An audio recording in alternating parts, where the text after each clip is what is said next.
This video took 6 months to make.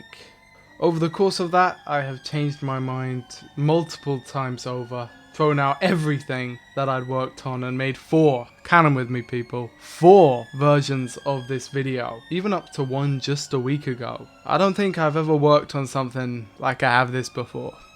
Of course, although not to you guys, the topic that has befuddled me and tricked me and taken me on this spiritual journey that I am now about to bring you guys on with me is a little DVD that I got the other week called The War Games in Color. So yeah, we are finally talking about it, people. 6 months later! I knew I'd get around to it eventually. I suppose I should give the context for those who are uninitiated. Before the reality war and the Pandorica and stories like Blink and all that crap, there was a little show I really liked it. It was called Doctor Who. You guys might have heard of it. I named my channel after it and myself, my legal name, DWFan91. The DW stands for Doctor Who. I like this show, people. And especially this period, this original period. Not to get all elitist or anything, but this is my part of the show. I do like all of the stuff from Chris Eccleston onwards, the modern era. It's great. I love it, but my show will always be the original. It's what I watch most of all, it's what I'm the most passionate about, and I have to admit, it's what I'm most defensive about too. When it comes to Modern Who, I don't really care what people think. I'm definitely invested, I've got my opinions, but I've almost forgone ownership of that show. I look over all the bad bits so that I can enjoy the whole. I'm sure a few of you guys could already tell that I had this approach. But when it comes to classic Doctor Who, I can't even pretend I don't care. I really care. It's a bit tragic, actually. A lot of these stories, I unabashedly admit, they mean so much to me that I can't even put it into words. And one of those stories is The Dead Planet, aka the mutants, aka the Daleks. Haha, bet you thought we were talking about the war games. Well, not yet folks, because I've got to provide some more background. My favourite aspect of Doctor Who has always been the Daleks. Ever since I saw them as a kid in... well, I don't actually even remember the first story I saw them in. It was probably Destiny of the Daleks on VHS. But that goes to show how ever-present, omnipresent they have been throughout my life. I can't remember a time without the Daleks. And they've been what have kept me hooked to this show, and definitely what got me into it in the first place. Now I can talk about that for hours, as you can probably guess. But as to not get sidetracked, let's skip all of the stuff with the Daleks broadly. And instead, let's just talk about their very first story. It has a bit of a reputation in the fandom, and that reputation definitely precedes it. Boring, in quotation marks, that's how most people would sum it up. And what I've noticed through years and years, decades at this point, of observation, is that whenever people say these popular consensuses, and there is one for every story, it means most of the time that they've never actually watched the story. Needless to say, I disagree strongly with the assertion that the first Dalek stories are boring. But this kind of feeds into everything and all opinions I've noticed in the wider fandom consensus. They're more of a crutch. They're an opinion that you lean on when you haven't really watched it recently enough to form something actually real. It's a vague, remembered half-truth that sounds agreeable enough, but I mean, it's not really what you actually think. We're all guilty of this to some extent. And here is where I got to on my first attempt. If we continue on from here, I'll provide a little bit more detail and insight. Needless to say, I find it lazy when the standard opinions on these early 60s stories get regurgitated verbatim en masse. So along comes the Daleks in Color, the 60th anniversary celebration, and the bone that I'm tossed as the resident Classic Who fan. A historic adventure reproduced for the modern age. Okay, and I think you see the problem. Or, if you don't consider it a problem, you at least see the direction I'm going in. I said a second ago this was my first attempt. Of course, this is a reconstruction of my first attempt, because what I'm trying to do here is recreate the vibe and attitudes that I had whilst making that first video. Because, now of course, that is all in the bin. In response to me saying that, the question I'd expect you would ask first is, why? Why is all of this in the bin? Why did I make that decision? But the question you should be asking is, what made me do it in the first place? In the past, you might have seen videos from me where I discussed the Daleks in colour. And if you paid attention, you might have seen that I didn't really like it very much. I could pull up the old clips, but frankly, I don't really like those clips anymore, and I make videos differently now, and I'd much rather just restate why again and better than just pull up old stuff from the past. This part of the last sentence, keep that in mind, because that was practically my whole motivation. The answer to that question, what made me do it in the first place? Rather simple actually, because I wanted to restate my thoughts again and better. You got that? Don't forget that. We'll get back to it in a second. But first, what are my thoughts? And that was the next challenge. I remember in 2023 when this stuff came out, the first thing that I did was see a handful of still images. Then, shortly after, I watched a clip or two and my opinions were mixed. Eventually, that night, I sat down with my laptop and I watched the full thing. And I hated it. It must have flicked a switch in my head. It must have offended all of my Fanish sensibilities. I remember going online, as you sometimes do, to check the comments to see if anyone else felt the same way that I did.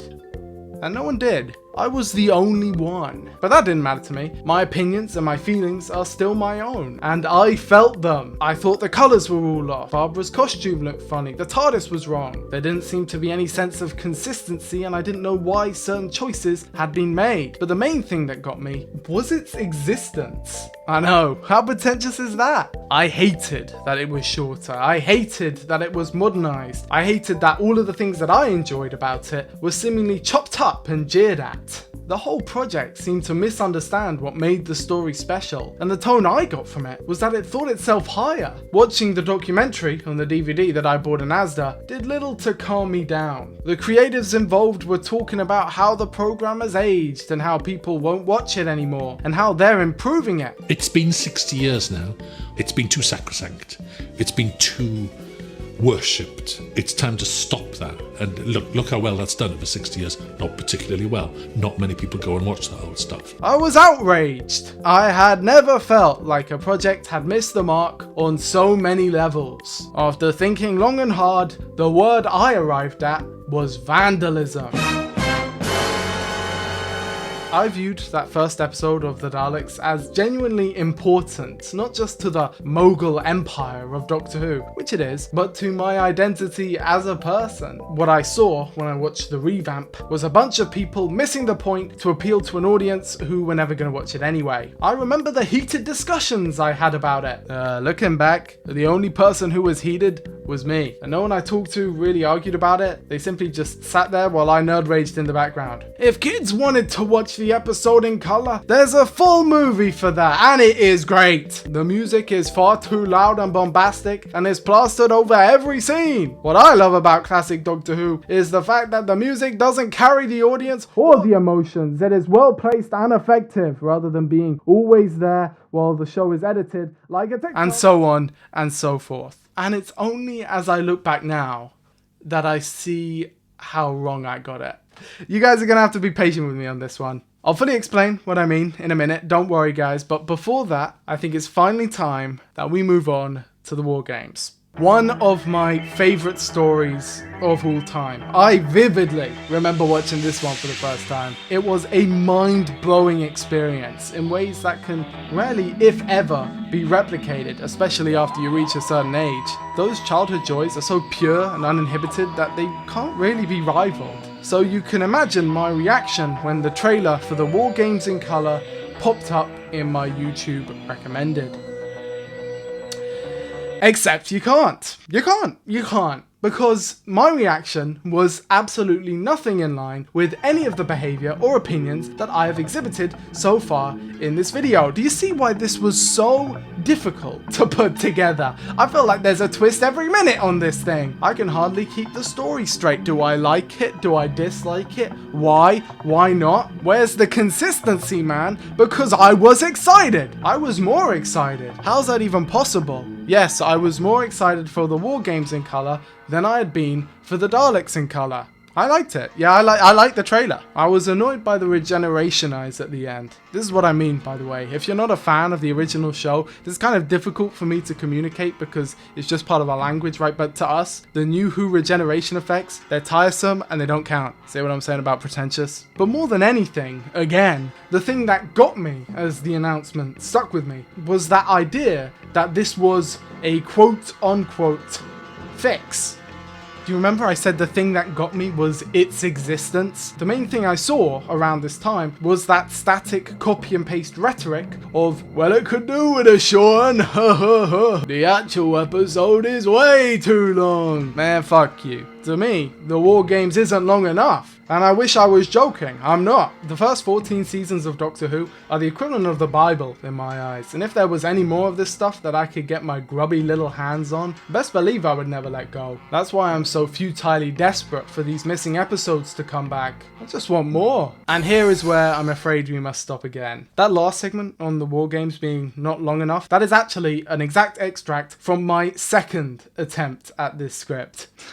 I'm just realizing for you guys, this must be a maze of things that you need to keep track of. But for me, as I look over everything I'd written in these past 6 months, I see through lines. The important things, and by that I mean the nuggets of worth in the otherwise pile of shit. That paragraph stuck out to me because it was actually true. And sometimes, even with yourself, it's difficult to find out what you actually genuinely believe. I've said this before many times on the channel, but there is a gap between what people say and what people actually think. And that gap is usually there because people don't know what to say, or better yet, how to say it. It's a communication diff, and I'm no exception. A big theme you will see in this video is me finding out how to say it. It being what I actually mean. But let's go. Let's move on ahead to the War Games in colour. Finally, the day is here. 23rd of December 2024, and in a rare but delightful occurrence, my whole family has gathered round the television to watch an all-new, all-old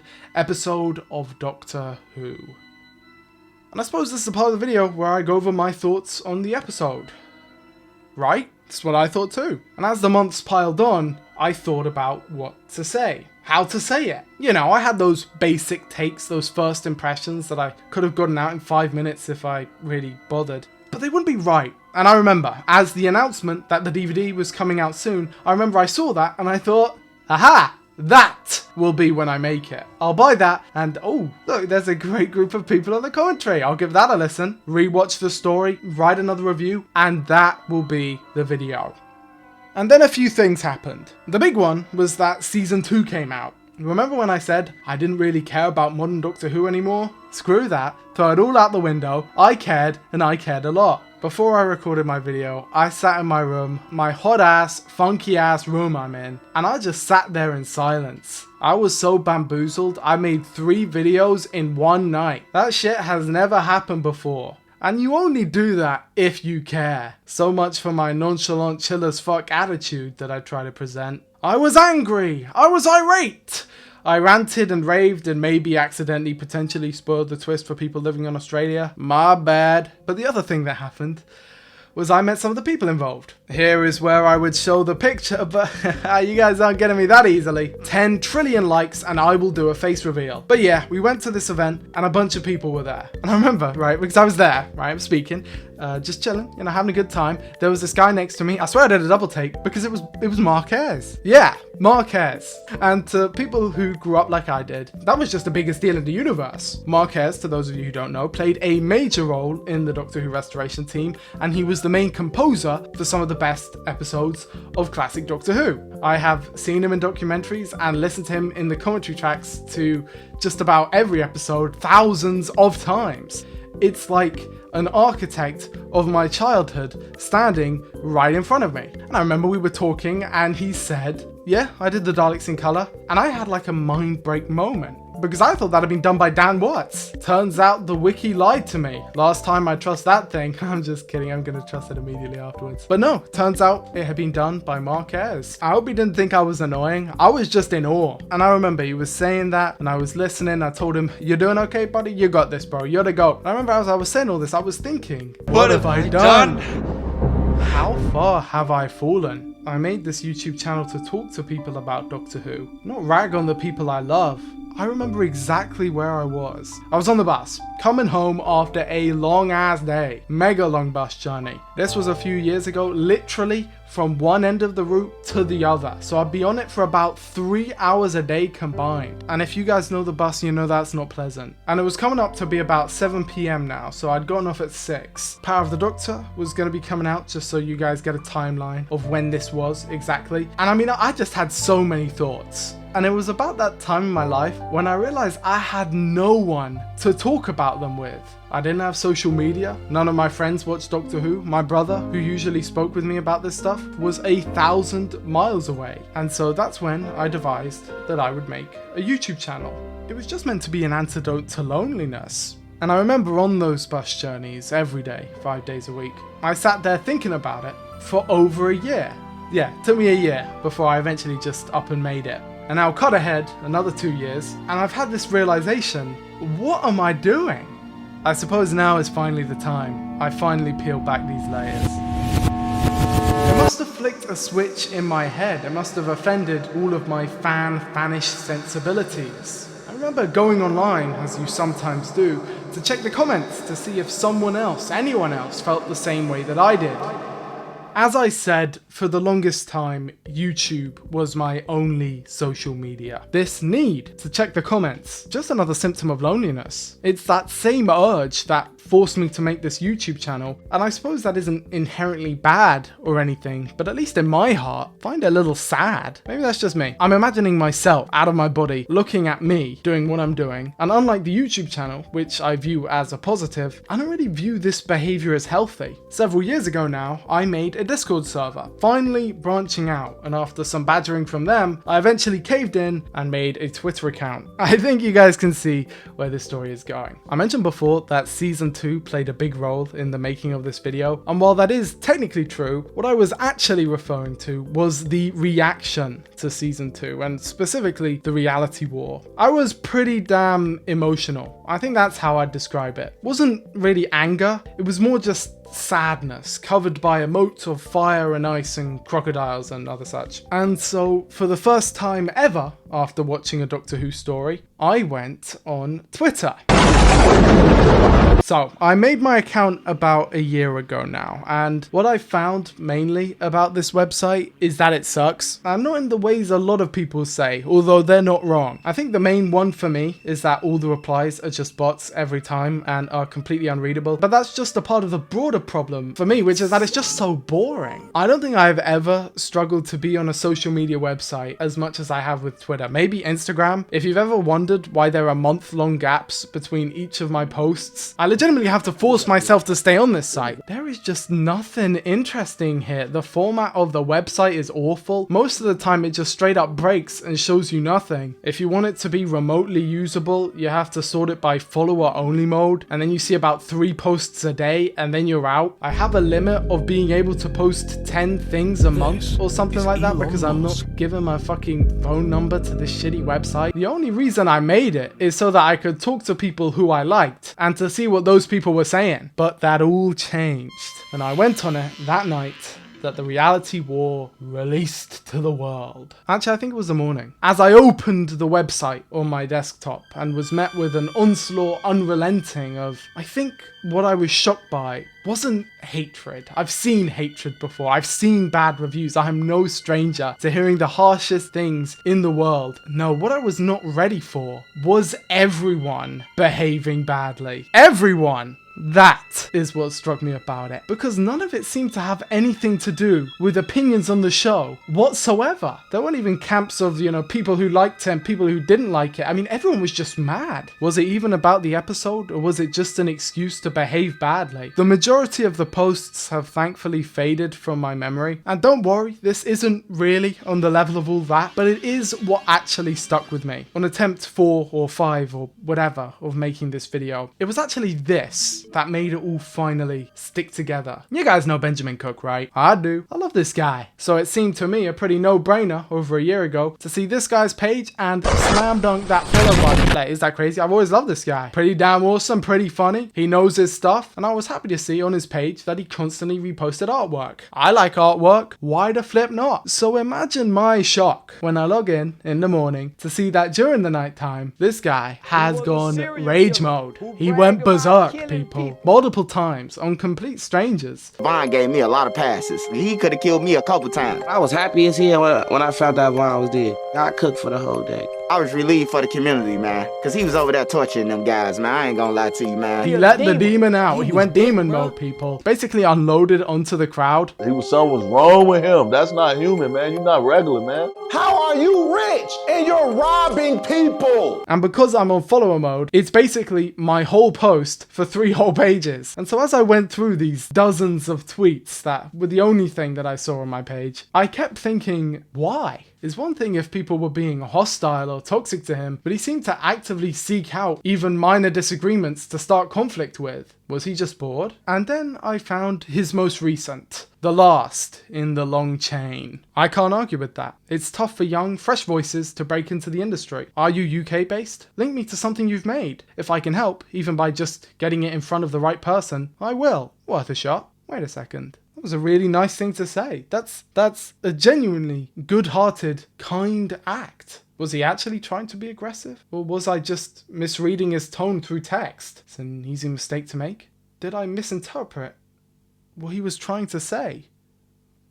This is all a metaphor for the War Games in Colour, by the way. It's funny how this video has evolved and spiraled and eventually just circled back in on itself and become local man goes on Twitter once, has an existential crisis. Because after I saw that exchange, instead of judging or blaming anyone, I mean, it really is none of my business, to be honest, I started to examine my own views. Why do I think this? Why do I act in this way? Is it right for me to act in this way? Am I behaving and conducting myself in an appropriate manner? And so I thought back to the stuff that I'd said earlier, all those scripts ago. I was pretty damn emotional. I think that's how I'd describe it. It wasn't really anger, it was more just sadness, covered by a moat of fire and ice and crocodiles and other such. This video took 6 months to make.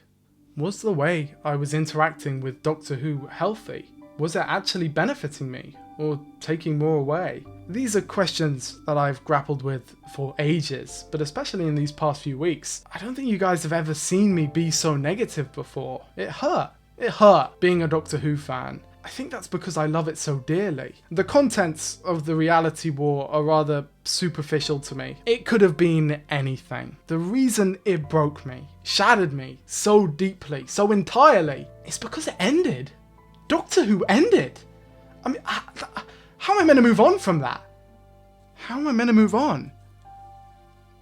Now, of course, Doctor Who isn't gone forever, and there are many other forms of media that it can take, but the show, the modern show, the one that's been on for 20 years, a companion piece for a lot of my life. I mean, do I just pretend to be chill as fuck and nonchalant about it? It just went in front of our eyes. It's gone, like that. I am broken.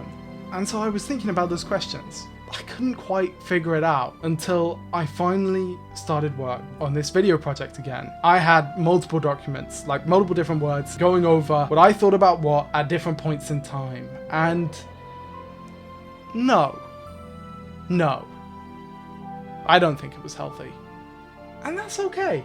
That's okay. That's the cocoon. It's all part of the process, man. I'm breaking free. I'm gonna be a beautiful butterfly, people. I've even forgiven Matt Smith. The fraud no longer. My brother, once again. We have settled the feud. He apologized for killing my son. It's all good now. Me and Matt Smith are now best friends. We're back, people. The unstoppable duo. It's us against the world, folks. Because all this time, what I think I've been doing is not saying how I've actually been feeling. Not in a dishonest way. I don't think I was lying or anything. But did you notice what I noticed?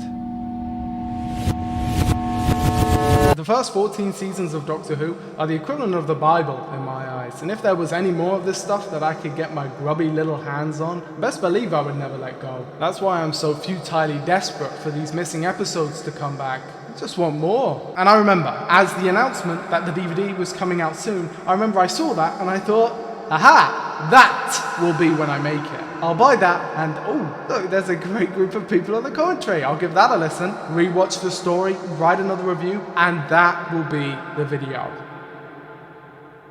I bought the DVD, multiple DVDs. I watch the behind the scenes, I get excited for the commentary tracks. I am a nerd, and this shit makes me happy. I read the Doctor Who magazine, I've listened to every commentary track, I set aside £20 so that when the DVD comes out, I go to the shop and I get it, and I do that just because I saw a name that I'm interested in hearing from. Ooh, Marquez is on the commentary track. That's me, unironically, I do that. So why do I bash what I actually enjoy? I misinterpreted their whole goal with both of these shits, man. I totally missed what they were trying to do, and I totally missed what they wanted to do. Because at the end of the day, man, these guys are on our side. Rich Tipple helped with the colorizations. I've been subbed to this guy on YouTube for yonkers years. Benjamin Cook, I've read him for decades. The Daleks, the war games, the stories of founding myths of my life. To call it vandalism is beyond pretentious.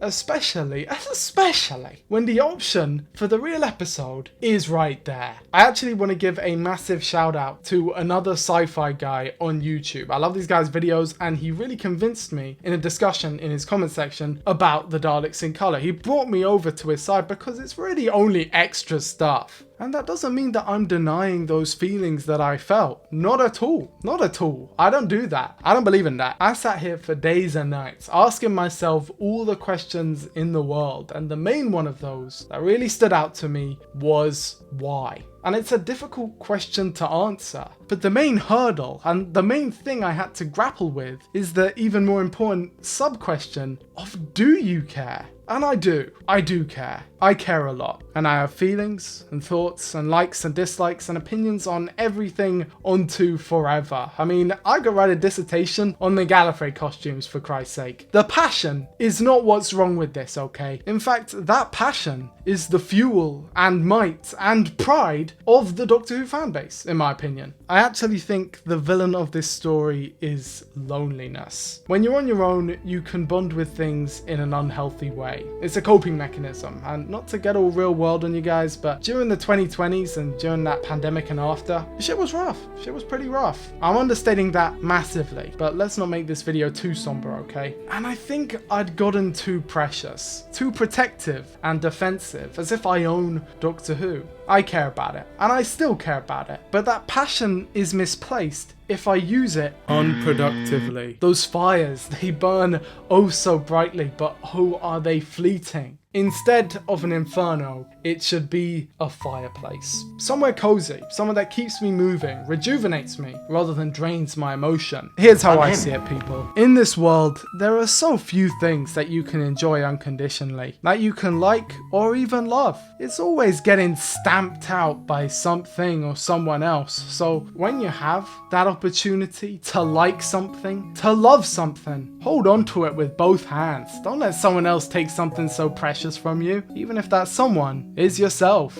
Or me. I'm just a bastard on YouTube. Don't listen to me. I remember, as I was making this video, I was setting the stage up to talk to Ben Cook, right? That was going to be the kind of climax of this video. We'd have a discussion about the fan base, how things were at the moment, and just the joy in these types of projects, and how I'd been fully brought over to the in-color side, as it were. But then the broski had me on Twitter, ruined all my plans, and I couldn't even get him on a Discord call. What are you, too big for your fans now? Am I muted? Leave a like on this video, people. Every like equals one Benjamin Cook coming on the YouTube channel in the future. That's a promise. But with all that said, I suppose it is finally time to talk about it, people. Do you remember what this video was meant to be about? The War Games in Color. You guys have waited long enough, so I suppose now, 6 months later, it is finally time for the review. It's time for the moment you've been waiting for.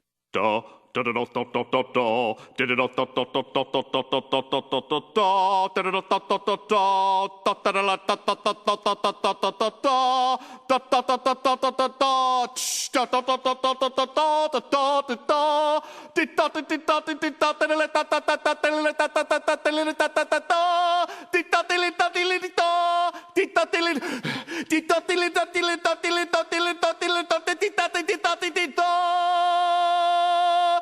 Yeah, it's pretty good. Okay, so I watched this on the eve of Christmas Eve with all of my family, so there was a practically 0% chance that I wasn't going to enjoy this. But as time has gone on, my appreciation for this has gone up tremendously. Originally, my view on why they picked the war games was a much more cynical, that they actually intentionally wanted to choose the episodes that people called too long and boring and shorten them down as a form of, I don't know, a fuck you to me specifically. If this were true, it would definitely portray them as a league of villains, so to speak, which is why of course it's not true, and they just chose this one because they wanted to do the first and last of the 60s era. How dare you choose big and important stories to do? Why not do the Crusades? If that was still around. Why not do the Savages? I mean, realistically, what other story were they going to do? The 10th Planet? The color here is so goddamn good. Now, I'm a little split on the purple with the Time Lord stuff, but it's meant to signify that they're on an alien planet, you know, separate it from everything else, so I can't really complain. When my biggest is the color of the glasses, that's how you know you've done a good job. That first shot, the pre-titles, I mean, it's just exquisite. It's exquisite. I got genuinely excited seeing it again, and in such high quality, and I've watched the war games about 1,000 times. The Doctor, Jamie and Zoe have never looked so good, and I am really happy that the sonic screwdriver scene also got included there as a special feature as well. I was a little worried about that. I think the main thing I have to emphasize here is how good the picture quality is. It is a major achievement that the story looks so good, and I know how difficult that is to do. On the matter of pacing was the big issue with the Daleks in color. The story rattled along so fast, it was just impossible to follow what was happening. In the war games in color, that has mostly been fixed. The first 40 minutes I would describe as practically perfect. I was genuinely very impressed, especially watching the first time. All of my favorite bits were there. It felt fast, but not too much. However, during the middle, there is a little wobble. When the resistance leaders are meant to be introduced, we have to settle instead for a montage. A few of my favorite scenes involving Zoe, and a lot of great stuff with Jamie too, are the main cuts. Luckily, things even out a bit more for the ending, although we will get to that. The music is also really quite good. Using Dudley Simpson sound cues, the atmosphere of the war games is kept entirely intact, with no anachronistic modernizations coming in to interrupt the flow. That is, until the most controversial aspect. And I know a lot of you guys have been waiting for me to talk about this. The War Chief is the Master.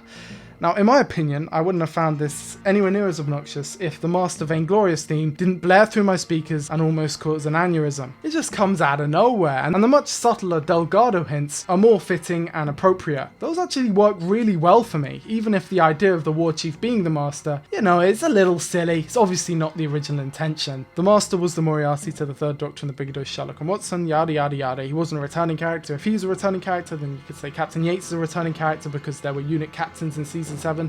I mean, if you squint, they kind of fulfill the same role, kind of, maybe, perhaps. I mean, it's like calling the Monk the Master or the Rani the Master. I mean, similar yes, the same no, blah, blah, blah, blah, blah. As I say, that doesn't really bother me because I don't really care. What does bother me is the deafening music. If we use the original theme, which I goddamn love that original theme, then I would definitely be much more on board. That stuff was cool. Sadly, my main real issue comes in the form of the Time Lord's trial. One of my favorite sequences in Doctor Who. I mean, it kind of gets turned into a YouTube poop. So what I will say is that I'm personally not as bothered by the use of promotional images in the show itself as I know some people can be. Think Vincent and the Doctor, we've got promo images of the first Doctor. I actually think that's quite cool. Of course, it begs the question, who took that photo? But mainly because I like the promo images. I wanted to look past that, and frankly, I enjoy it. That said, I don't know why all of the photos here seem to be the wrong ones. The 10th Doctor with his bad hair, the 11th Doctor in the 7B costume, and why choose the only image of the 13th Doctor where she's got the fob watch? I mean, I like this image, it's a cool image, but why would the Time Lord show the Doctor proof of division? And also, aren't the 12th and 13th Doctor part of a different regeneration cycle? And how could the Doctor regenerate into Peter Capaldi without having met him in Pompeii? You know, I mean, I'm such a fucking nerd. Of course, all of this stuff is insane nitpicks, but yeah, I see what I mean. None of this stuff makes sense. It's outrageous. it's unfair, etc. Overall, I really enjoyed it, and I've seen it about 5 times now in total. I think the highest compliment I can give both of these stories actually is that they made me go back and revisit the originals again too, which I see as the point. There's going to be thousands of kids who get these DVDs and they'll watch them back to front 360 degrees, just like I did to everything Doctor Who that I had, and that will get them to watch the originals too. It's just more stuff. And I would be lying if that little next time at the end of the Daleks in colour didn't make me incredibly excited. I mean, of course it did. Are you kidding me? That's the most cool shit in the world. It is genuinely awesome. It's how I imagined the stories in my head as a kid. Are you kidding me? I would love to see all of those adventures colorized. It would be the dream, which is why I have supported all of these releases. I mean, I bought 2 copies of each of them, and I would happily buy more if it meant another one. Personally, I would really like to see the War Machines in color. That's like the #1 pick that I want. That's like my choice. I am championing for that. I want that shit so badly, it's not even funny. You kidding me? I'm gonna cop that instantly. I'm gonna pre-order the Steelbook. I'm gonna pre-order the Blu-ray. I'm gonna pre-order the DVD. I'm gonna go into the office. I'm gonna take the tapes of the actual finished thing, and I'm gonna keep that too. For one, it's shorter, so that should make it quite easy to edit. What, you'd edit it down to like an hour, maybe? I mean, you could just keep it at 80 minutes. And for 2, it's a much more modern suited story. It's got a bunch of action, an earthbound setting, which is definitely abnormal for the 60s era. It's got an awesome robot that you can put on the cover. It's the most modern Doctor Who episode of the Hartnell era, and also it just happens to be one of my favorites. So please, dear Lord, help me. How to make $1 bazillion.